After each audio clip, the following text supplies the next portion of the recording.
उस दिन स्टेशन पर सिर्फ ट्रेन नहीं छूटी थी, कुछ यादें भी छूट गई थी। रेनकोट की जेब से गिरे कुछ पुराने खत, हर एक में सिर्फ एक ही नाम, सिया। वो हर हफ्ते आता था, उसी वक्त, उसी बेंच पर। शायद वो जानता था कोई नहीं आएगा, पर मोहब्बत को सबूत नहीं, सिर्फ वक्त चाहिए। बारिश में भीगते वो खत आज भी वही कहते हैं, मैं आज भी तेरा इंतजार करता हूँ। कभी कोई पढ़ ले, शायद लौट आए वो भी। वो हर शुक्रवार किताबें लौटाने आती थी।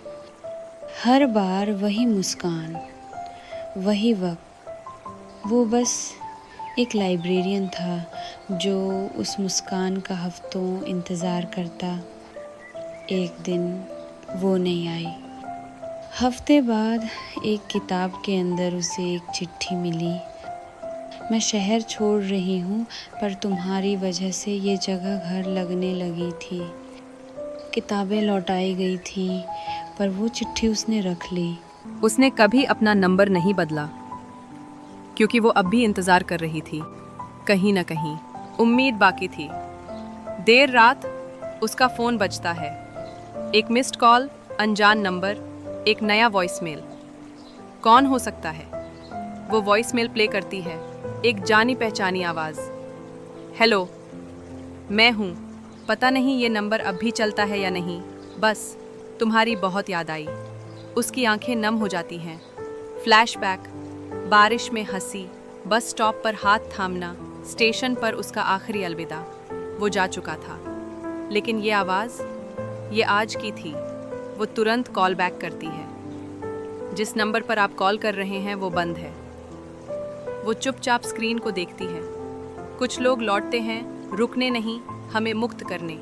लड़की की धीमी मुस्कान, अलविदा, अब सच में। वो मुस्कुराते हुए आगे बढ़ती है। कथा आरोग्य, एक प्रेम कथा, जहां आवाजें आती हैं दिल को आज़ाद करने। वो एक अस्पताल के बिस्तर पर जागती है, उलझन में, खोई हुई। उसे याद नहीं कि वो कौन है। एक लड़का उसके पास बैठा है, उसका हाथ थामे हुए, आंखों में आंसू, लेकिन होठों पर हल्की मुस्कान। कभी दोनों साथ हंसा करते थे, धूप भरे कैफे में, जैसे वक्त थम गया हो। अब वो अकेले तस्वीरें देखता है, हाथ में एक अंगूठी और ढेर सारी यादें। हर दिन वो फूलों का गुलदस्ता लेकर आता है। भले ही उसे कुछ याद नहीं, मगर उसे अब भी प्यार है। हर कहानी का अंत एक चुंबन नहीं होता, कुछ बस इंतजार करते हैं, क्योंकि सच्चा प्यार याद आने का इंतजार नहीं करता, वो बस ठहर जाता है। वो अब भी उसी बिस्तर पर हैं, आंखें खुली हैं, पर पहचान अब भी धुंधली है। का उसकी डायरी पढ़कर सुनाता है। पन्नों पर पुराने कैफ़े की बातें, हंसी, लड़ाइयाँ और पहली बार आई लव यू कहना।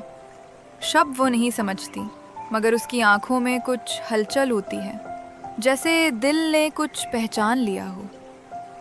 वो पुराना समय याद करता है। दोनों पहाड़ों में हाथों में हाथ डाले चल रहे हैं। वो अचानक रुकती है और कहती है, अगर मुझे कुछ हो जाए तो मुझे पढ़कर सुनाना।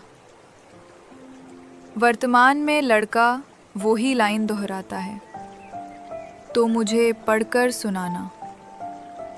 लड़की उसकी आंखों में देखती है। एक आंसू बहता है, पर चेहरा शांत है। मेरे हाथ में उसकी हाथ थी, पहली बार कोई प्रतिक्रिया। शायद यादें लौटें, शायद नहीं, मगर उस एक स्पर्श ने बता दिया वो कहीं गई नहीं थी। लड़का मुस्कुराता है, उसकी आंखें चमकती हैं, हार्ट मॉनिटर स्थिर लेकिन अब जिंदा महसूस होता है। कभी कभी यादें दिमाग से नहीं, दिल से लौटती हैं। प्यार कभी चला नहीं जाता, वो बस इंतज़ार करता है, उस एक स्पर्श का जो सब लौटा लाता है। कथा आरोग्य।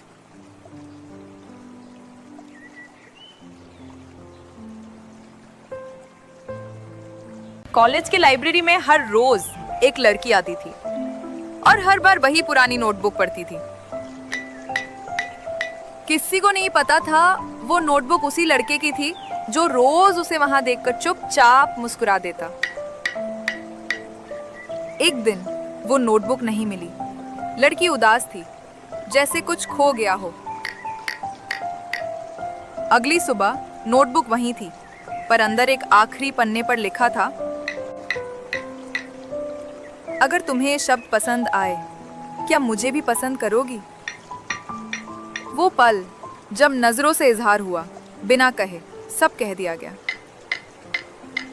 कभी कभी सबसे खूबसूरत कहानियां शब्दों में नहीं, खामोशी में लिखी जाती हैं। कथा आरोग्य। क्लास में वो हमेशा सबसे आगे बैठती थी और मैं हमेशा उसके पीछे। उस दिन उसकी पेंसिल टूट गई। मैंने अपनी फेवरेट पेंसिल उसकी टेबल पर रख दी। वो मुस्कुराई लेकिन कुछ नहीं कहा। हर दिन मैं उसे नई पेंसिल देता रहा। आखिर एक दिन एक पेंसिल में जवाब मिला। उसने कुछ नहीं कहा, बस मुड़कर देखा। कभी कभी एक पेंसिल भी काफी होती है। कहानी बड़ी नहीं थी, पर सच्ची थी।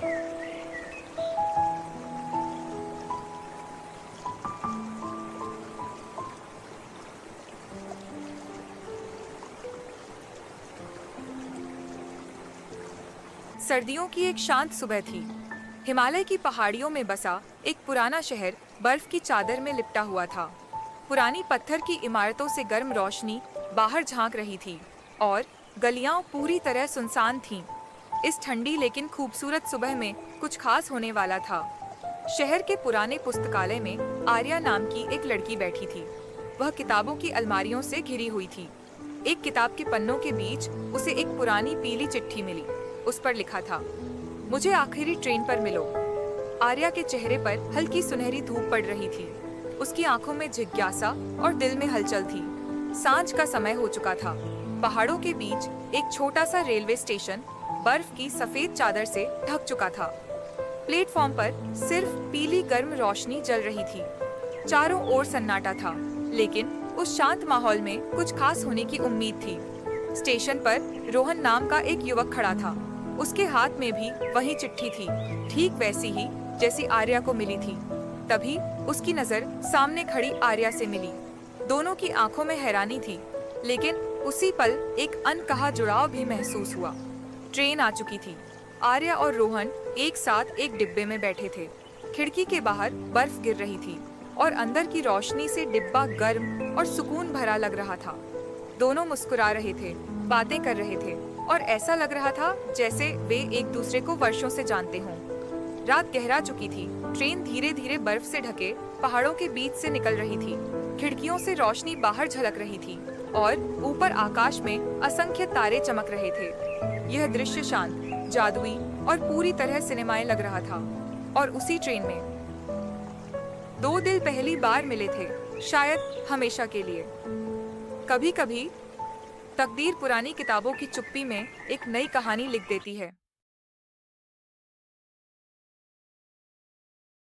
इन बर्फीली वादियों से गुजरती है। आर्या खिड़की के बाहर देखती है एक टिमटिमाता लैंप दूर किसी पुराने स्टेशन पर। वो रोहन से पूछती है, ये स्टेशन नक्शे में नहीं था, है ना? रोहन सिर हिलाता है, मैंने भी पहले कभी नहीं देखा। ट्रेन अचानक धीमी हो जाती है और वही पुराना स्टेशन सामने आ जाता है, सुनसान और रहस्यमयी। डिब्बे में हल्की सी घंटियों की आवाज आती है, जैसे कोई अदृश्य मुसाफिर चल रहा हो। एक बूढ़ा टिकट चेकर आता है और कहता है, ये स्टेशन सिर्फ चुने हुए लोगों के लिए है। वो उन्हें एक रहस्यमयी टिकट देता है जिस पर लिखा है, सवालों से भरे शहर की ओर। ट्रेन चल पड़ती है, पर बाहर का दृश्य बदल चुका है।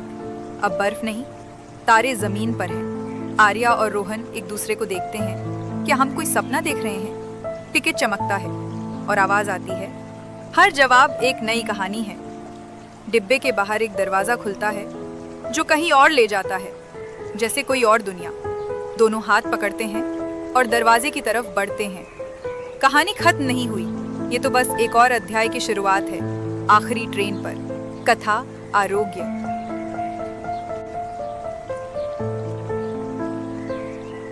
दरवाजा खुलता है, आर्या और रोहन कदम रखते हैं एक नए शहर में, जहां सब कुछ कांच जैसा चमकता है और सड़कों पर कोई परछाई नहीं। ये कहाँ आ गए हम? आर्या धीरे से कहती है। एक लड़की उनके पास आती है।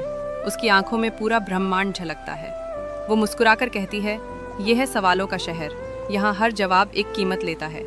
आर्या पूछती है, हम यहाँ क्यों हैं?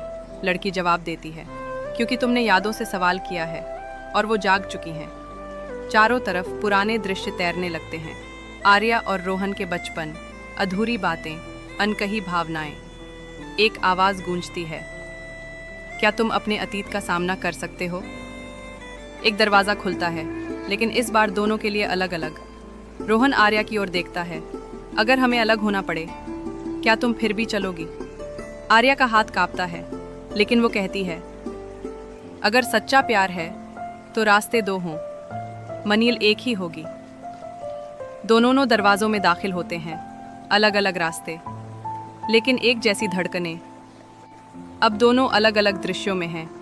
आर्या एक घड़ी के कमरे में, जहां समय उड़ा चल रहा है। रोहन एक पुल पर, जहां हर कदम एक याद मिटा देता है। क्या तुम अतीत भूलकर भविष्य चुनोगे, या फिर? एक चमकती हुई टिकट उभरती है। अगला स्टेशन निर्णय का दरवाज़ा है। कथा आरोग्य।